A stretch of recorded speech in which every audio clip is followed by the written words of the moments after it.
H mu minus phi naught, kinetic energy maximum is equals to क्या है, H mu minus phi naught है।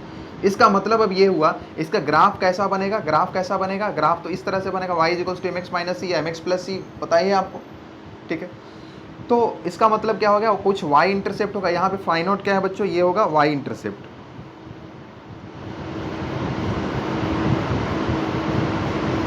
y intercept होगा, ठीक है। अब यह मेटल ए है बच्चों, इसके लिए इसका जो वर्क फंक्शन है वो फाई नॉट ए है, ठीक है। और अगर मतलब phi naught A is less than phi naught B, मतलब मेटल ए का जो वर्क फंक्शन है बच्चों वह कम है, छोटा है किससे, मेटल बी के वर्क फंक्शन से। तो ऑब्वियस सी बात है ए का जो इंटरसेप्ट होगा वह कम होगा, बी का जो इंटरसेप्ट होगा वह ज़्यादा होगा। तो यहाँ पर देखिए उसको दिखाया गया है, और दोनों का स्लोप क्या है बच्चों, स्लोप थीटा, इसका भी देखिए, और इसका भी स्लोप क्या है, मतलब टेन थीटा है, तो टेन थीटा तो मतलब थीटा क्या हुआ, सेम हुआ। क्लियर बात है, स्लोप दोनों का क्या है बच्चों, सेम है, ठीक है। तो इस तरह से ये ग्राफ इसका बना। कोई डाउट है इसमें, नहीं ना, पक्की बात है 100%। यहाँ पर देखिए म्यू नॉट ए है, म्यू नॉट ए कहने का मतलब ये थ्रेशोल्ड फ्रीक्वेंसी है, इसके ऊपर जाने पर क्या हो रहा है, बढ़ने पर इसका मेटल ए से ये इलेक्ट्रॉन निकल रहा है, इलेक्ट्रॉन का इजेक्शन हो रहा है। या म्यू नॉट बी क्या है, थ्रेशोल्ड फ्रीक्वेंसी है किसका, मेटल बी के लिए। कन्फर्म, कोई डाउट, 100%, ओके। अब हम लोग देखते हैं बच्चों स्टॉपिंग पोटेंशियल और फ्रीक्वेंसी के बीच का ग्राफ, नोट कीजिए इसको, देखेंगे बच्चों। Graph between stopping potential that is V naught and frequency mu. देखो ये पहले वाला ही ग्राफ बना हुआ है, काइनेटिक एनर्जी मैक्सिमम और फ्रीक्वेंसी के बीच का ही, तो बिल्कुल इसी तरह का ग्राफ बनेगा। इसको हम लोग समझते हैं, देखते हैं कैसे। देखो तो फिर से इक्वेशन हम लोग लिखते हैं, kinetic energy maximum is equals to क्या था बच्चों, एच म्यू माइनस का वर्क फंक्शन फाई नॉट। इसका मतलब क्या हो जाएगा, A into V naught, V naught जहाँ पे स्टॉपिंग पोटेंशियल है, is equals to H mu minus का फाई नॉट। इसका मतलब V naught is equals to क्या हो जाएगा बच्चों, H by A into mu minus phi naught by E. फिर से यह आएगा किसके फॉर्म में, y is equals to M X minus C के फॉर्म में आ गया। क्लियर बात, जहां पर where slope is equals to M और एम इज इक्वल्स टू क्या हो गया बच्चों, एच बाई ई। यहां पर एच भी कांस्टेंट और ई भी कांस्टेंट, इसका मतलब सेम फॉर ऑल मेटल, सभी मेटल्स के लिए क्या होगा, सेम होगा। तो स्लोप इस बार भी सेम हो गया, मेटल ए मेटल बी के लिए। और इंटरसेप्ट जो होगा बच्चों इस बार क्या हो जाएगा, ए के लिए इंटरसेप्ट क्या हो जाएगा, phi naught by E A, phi naught by E intercept हुआ किसके लिए, ए के लिए। और बी के लिए क्या हो जाएगा,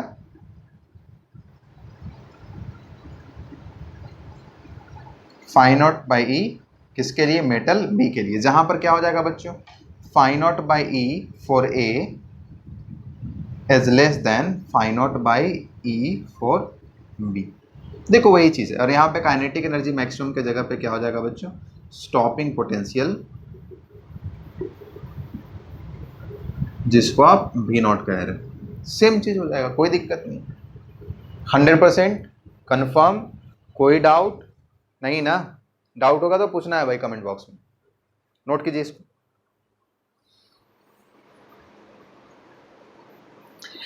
नोट कर लिया है बच्चों, यहां तक कोई समस्या नहीं है, कोई प्रॉब्लम नहीं है।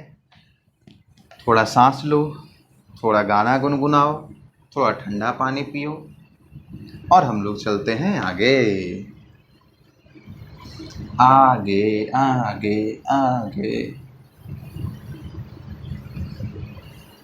देखो बच्चों, क्लियर बात है यहां तक। अब हम लोग बात करेंगे एक स्टैंडर्ड टर्म, क्वांटम एफिशिएंसी की। स्पेलिंग आप लोग देख लेंगे, बहुत विद्वान है हम स्पेलिंग में। क्वांटम एफिशिएंसी, देखो बच्चों एफिशिएंसी का मतलब ही क्या होता है, आउटपुट बाय इनपुट। मतलब इसको थोड़ा सा हम लोग अपने लैंग्वेज में समझते हैं, एफिशिएंसी का मतलब क्या हो। एक गार्जियन, उनके दो बच्चे हैं, दोनों को सही से इक्वल मतलब सही नहीं, मतलब इक्वल एक ही तरह का खाना खिलाते हैं। एक ही तरह का दोनों को एजुकेशन देते हैं, मतलब इक्वल इक्वल अमाउंट दोनों पे खर्च करते हैं। अब एक बच्चा जो हुआ वो सपोज कर लो कि ज़्यादा अच्छा किया, दूसरा बच्चा हुआ उतना सक्सेसफुल नहीं हो पाया, तो जनरली क्या बोलते हैं कि उसका एफिशिएंसी क्या है, जो अच्छा किया उसका एफिशिएंसी क्या है, ज़्यादा है, उसका एफिशिएंसी क्या है, कम। ठीक है, उसी तरह मशीनरीज में भी होता है, किसका एफिशिएंसी ज़्यादा है, किसका एफिशिएंसी कम। उसी तरह यहाँ पे हम लोग पढ़ रहे थे फोटो इलेक्ट्रिक इफेक्ट, तो इसमें भी क्वांटम एफिशिएंसी, यहाँ पे जो एफिशिएंसी है बच्चों थोड़ा दूसरे तरह का है, जिसका नाम क्या दिया गया, क्या नाम दिया गया, क्वांटम एफिशिएंसी नाम दिया गया। तो थोड़ा प्यास लगा है, पानी नहीं है यार, क्लास में होते थे तो मंगवा भी लेते थे। चलो कोई बात, माई कौन है ना जी, ऐसा तो नहीं ना कि मेहनत पूरा बेकार गया, ना ना, अभी मेरा हार्ट बीट बढ़ गया। तो एक बार फिर से चेक कर लेते हैं, क्रॉस चेक। तो क्वांटम एफिशिएंसी का मतलब ये हुआ बच्चों कि number of electrons emitted per second, एक सेकेंड में कितना नंबर ऑफ इलेक्ट्रॉन्स एमिट हो रहा है, divided by total number of photons incident per second, total कितना नंबर ऑफ फोटॉन्स एक सेकेंड में इंसिडेंट। तो आओ बच्चों इसको हम लोग लिखते हैं, quantum efficiency is equals to हो जाएगा टोटल नंबर ऑफ इलेक्ट्रॉन, ई का मतलब इलेक्ट्रॉन समझ लेना, एमिटेड पर सेकेंड, सेक का मतलब second, divided by total number of photon incident per second. यह भी, इसको हम लोग क्वांटम एफिशिएंसी को अगर हम लोग एक से रिप्रेजेंट करते हैं तो यहाँ पर हो जाएगा टोटल नंबर ऑफ इलेक्ट्रॉन्स, मतलब एन ई का मतलब क्या बच्चों, नंबर ऑफ इलेक्ट्रॉन्स पर second, divided by total number of photons, मतलब एन पी एच का मतलब क्या हो जाएगा बच्चों, फोटोन हो जाएगा। इसको भी आप लोग याद रखेंगे।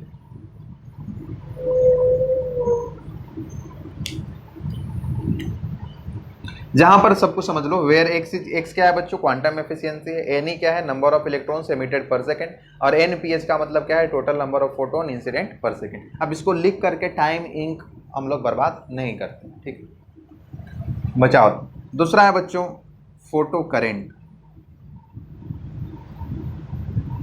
अगर हम लोग फोटो करेंट की बात करें बच्चों तो यह क्या हो जाएगा, सिंपली चार्ज बाई टाइम हो जाएगा, मतलब क्या हो जाएगा बच्चों, क्यू बाई टी हो जाएगा। मतलब क्या हो जाएगा, अगर एक सेकेंड की हम लोग बात करें तो क्या हो जाएगा, एक सेकेंड में कितना N into E, Q is equals to क्या हो जाएगा बच्चों, एन ई हो जाएगा, है ना। तो एन ई यहाँ से आप लोग सॉल्व कर लें, एन ई बाई टी, ठीक है। एन का मतलब नंबर ऑफ इलेक्ट्रॉन, सॉरी का मतलब charge on an electron 1.6 into 10⁻⁻19 coulomb. इस तरीके से सॉल्व करेंगे। क्लियर बात है, 100% आई है बात समझ में, पक्का पक्का पक्का पक्का। कुछ बढ़िया बात करते हैं, बोलोगे अब तक क्या खराब बात कर रहे थे, ये भी बढ़िया बात था। कुछ और एडिशनल चीज बताते हैं बच्चों, जैसे सबसे पहला बात कि जो हमने आपको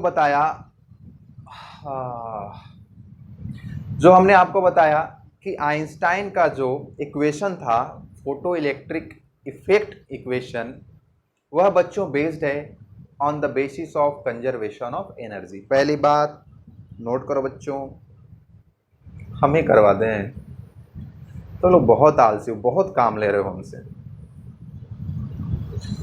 ठीक है। दूसरा चलो बता दे रहे हैं पहले, दूसरा ये चीज कि आइंस्टीन ने जो फोटो इलेक्ट्रिक इफेक्ट को एक्सप्लेन किया, उसकी सारी चीजों को on the basis of quantum theory, quantum theory के बेसिस पे उसको एक्सप्लेन किया, जिसके लिए आइंस्टाइन साहब को नोबेल प्राइज से भी नवाजा गया, उनको नोबेल प्राइज अवार्ड दिया गया।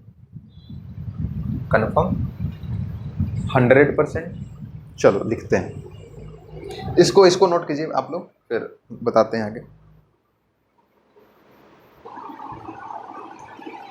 देखो बच्चों, कहता है Einstein photo electric equation is based on conservation of energy, है ना, कंजर्वेशन ऑफ एनर्जी पे बेस्ड है। दूसरा कहता है Einstein explained P photo electric effect on the basis of quantum theory for which he was awarded Nobel prize. और third एक और है बच्चों, कहता है आइंस्टीन के according to Einstein one photon can eject only one electron. एक फोटोन जो है वह सिर्फ और सिर्फ एक इलेक्ट्रॉन को निकाल सकता है, लेकिन उसके लिए भी उसके पास, फोटोन के पास एनर्जी जो होना चाहिए वो वर्क फंक्शन से ज़्यादा होना चाहिए। मतलब जितना मिनिमम एनर्जी रिक्वायर्ड है, जितना मिनिमम एनर्जी चाहिए इलेक्ट्रॉन को निकलने के लिए, उससे ज़्यादा रहेगा तभी ना निकाल पाएगा भाई। तो वही बात है। आगे कहता है बच्चों कि लाइट का जो पार्टिकल नेचर है उसको सपोर्ट किया, उसको सपोर्ट मिलता है कहाँ कहाँ से, Compton effect and Raman effect. अब ये कॉम्पटन इफेक्ट और रमन इफेक्ट क्या है इसको मैं बता रहा हूं, आप लोग इसको नोट कीजिए।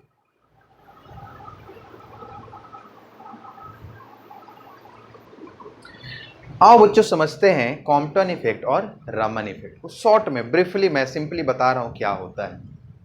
कॉम्पटन इफेक्ट क्या है, जब हाईली एनर्जी फोटोन, है ना, एक ऐसा फोटोन जिसके पास बहुत ज़्यादा एनर्जी है, उसके एनर्जी में जब रिडक्शन आता है, उसके एनर्जी में जब डिक्रीमेंट आता है, उसका एनर्जी कम होता है, किसके कारण, कब होता है, व्हेन इट इज स्कैटर्ड या when they are scattered with loosely bonded electrons और फ्री इलेक्ट्रॉन्स। मतलब एक हाईली एनर्जेटिक फोटोन जब स्कैटर्ड होता है लूजली बॉन्डेड इलेक्ट्रॉन के कारण या फ्री इलेक्ट्रॉन्स के कारण, तब बच्चों उसके एनर्जी में क्या होता है, रिडक्शन होता है। उसके एनर्जी में क्या होता है, रिडक्शन होता है। क्यों? क्योंकि एनर्जी क्या होता है, एनर्जी इलेक्ट्रॉन्स के द्वारा कंज्यूम किया जाता है, गेन करता है वो। इस इफेक्ट को बच्चों हम लोग बोलते हैं कॉम्पटन इफेक्ट। और दूसरा है रमन इफेक्ट। रमन इफेक्ट क्या होता है कि यह एक इन इलास्टिक स्कैटरिंग है लाइट का इन इलास्टिक इंटरेक्शन है। जब लाइट एक किसी ट्रांसपेरेंट मीडियम से पास करता है तो जो लाइट के फोटोन्स हैं उनका इंटरेक्शन होता है मीडियम के मॉलिक्यूल्स के साथ, जिसके कारण उसका स्कैटरिंग इन इलास्टिक स्कैटरिंग होता है, जिसकी वजह से उसका वेवलेंथ इंक्रीज या डिक्रीज कर जाता है, मतलब चेंज कर जाता है। इस इफेक्ट को हम लोग क्या बोलते हैं, रमन इफेक्ट कहते हैं। और ये दोनों ही इफेक्ट जो हैं बच्चों, वह लाइट के पार्टिकल नेचर होने को सपोर्ट करते हैं, उसको बढ़ावा देते हैं। क्लियर बात है? तो चलिए आइए हम लोग ब्रीफली नोट कर लेते हैं उसको भी।